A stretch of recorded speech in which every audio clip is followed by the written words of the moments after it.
Chapter 17. The doctor looked very tired that evening as he offered Craddock a drink and poured one for himself as well. Well, how can I help you? First, thank you for advising Miss Crackenthorpe to come to me with the letter that said it was from her brother's widow. Oh, I didn't exactly advise her to come. She wanted to. Do you think it really was from Martine? I don't know. I never saw it. But I think it was probably from someone who knew the facts and was trying to get some money from the family. He paused. But why ask me? I've got nothing to do with it. I really came to ask you something else. Dr. Quimper looked interested. I have heard that at Christmas, Mr. Crackenthorpe was suddenly rather ill, with a stomach upset. Yes. Mr. Crackenthorpe mentioned you. I'm sorry, Doctor. He said you made a silly fuss about it. Quimper smiled. He said you had asked him lots of questions, not only about what he had eaten, but about who prepared it and served it. The doctor was not smiling now. Go on.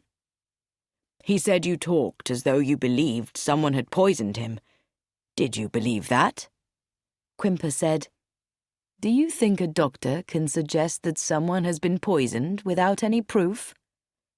I'd just like to know if you suspected he had been poisoned.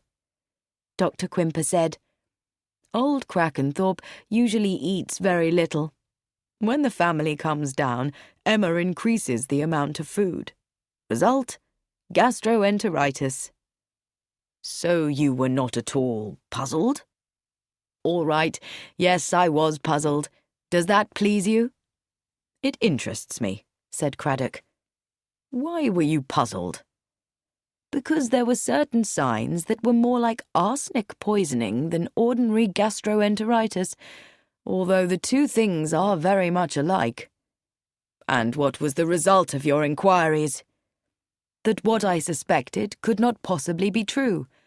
Mr. Crackenthorpe told me that he had had similar upsets before I had been his doctor, and always when he had eaten too much rich food. Which was when the house was full?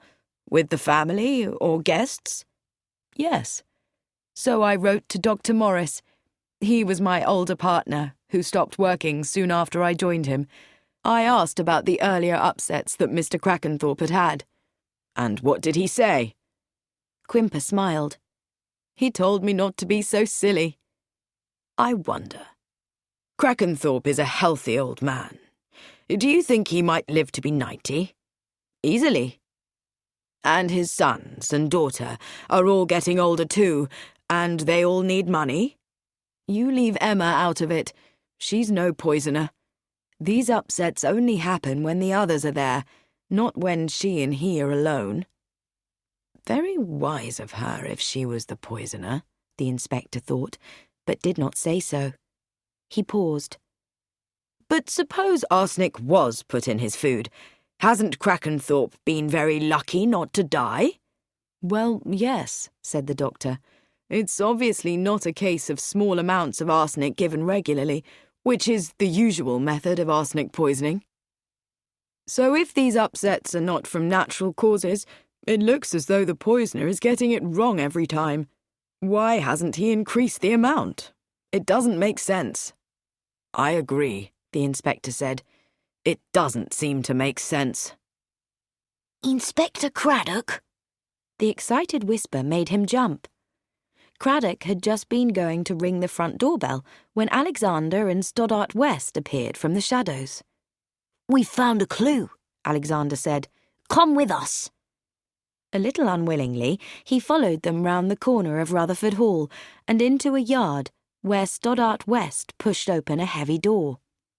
It really is a clue, sir, said Stoddart West, his eyes shining behind his spectacles. We found it this afternoon. You see that big rubbish bin, said Alexander. Hillman keeps it full of waste paper for when the boiler goes out and he wants to start it again. Any odd paper that's blowing about, he picks it up and puts it in there. And that's where we found it. Found what? Craddock interrupted. The clue. Show him, James. Stoddart West took from his pocket an envelope which he handed to the inspector. The clue had been through the post. There was no letter inside. It was just a torn envelope, addressed to Mrs. Martine Crackenthorpe, 126 Elvers Crescent, N10. You see, said Alexander, it shows she was here, Uncle Edmund's French wife. Stoddart West interrupted. Don't you think, sir, that it must have been her in the sarcophagus? You'll test it for fingerprints, won't you, sir? Of course, said Craddock. Good luck for us, wasn't it? Stoddart West said. On our last day, too. I'm going to James's place tomorrow, said Alexander. His parents have got a beautiful house, built in the time of Queen Anne, wasn't it? William and Mary. I thought your mother said... Mum's French, said Stoddart West. She doesn't really know about English houses. Craddock was examining the envelope. How clever of Lucy Islesbarrow to put a postmark on it. Great fun for the boys. Come on, he said. You've been very helpful.